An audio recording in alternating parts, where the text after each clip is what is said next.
We are having a conversation with Dr. Lerner. Please visit her website, which is www.harrietlerner.com. And this hour is sponsored by the Get Ready for Love Radio. Sometimes we really recognize anxiety and fear.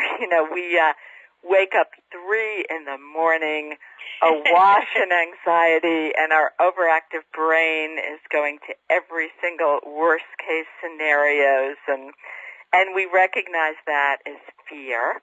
I stopped breathing. That's right. Or it's careening through our body and making us miserable. Nobody likes to feel anxious and afraid. I have not yet met anybody who says to me, Dr. Lerner, I am hoping that I can feel anxious and afraid today so that I can grow as a person.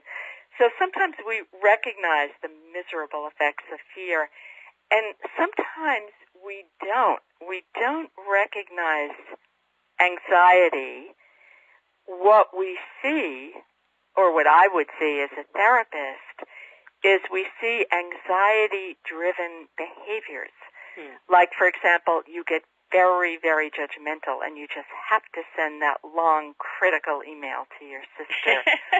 Or you distance and you cut off and you decide that there's just no way to open up the conversation.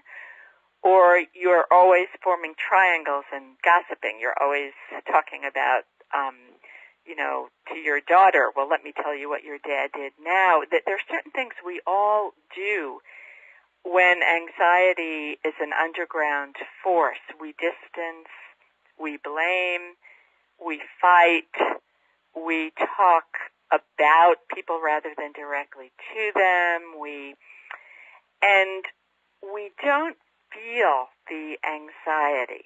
So you don't always feel it. Sometimes you act it out. Actually, to tell you the truth, anxiety makes more trouble when people don't feel it.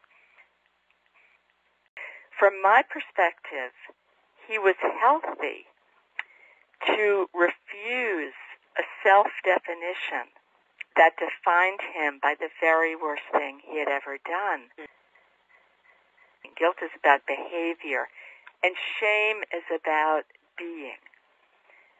And guilt is useful because when people feel guilty about their behavior, they can be helped to be accountable and to apologize.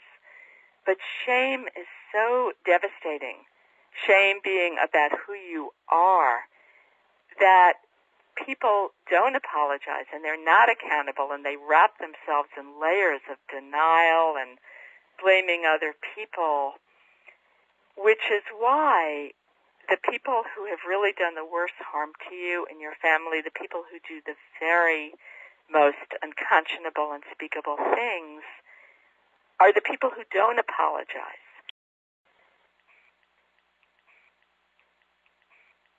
Dr. Lerner, what is a burning desire do you have to communicate to us on this topic of fear?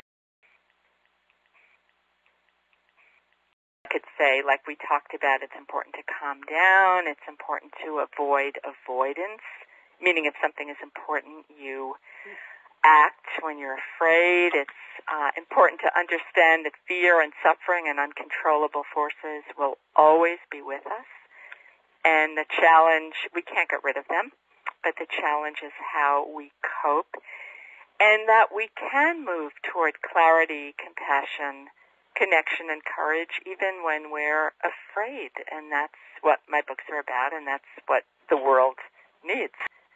We are having a conversation with Dr. Harriet Lerner, the best-selling author of The Dance of Fear. And this hour is sponsored by the Get Ready for Love Radio, your destination for free relationship advice, love tips, tools, and techniques. So please visit us at www.getreadyforlove.com.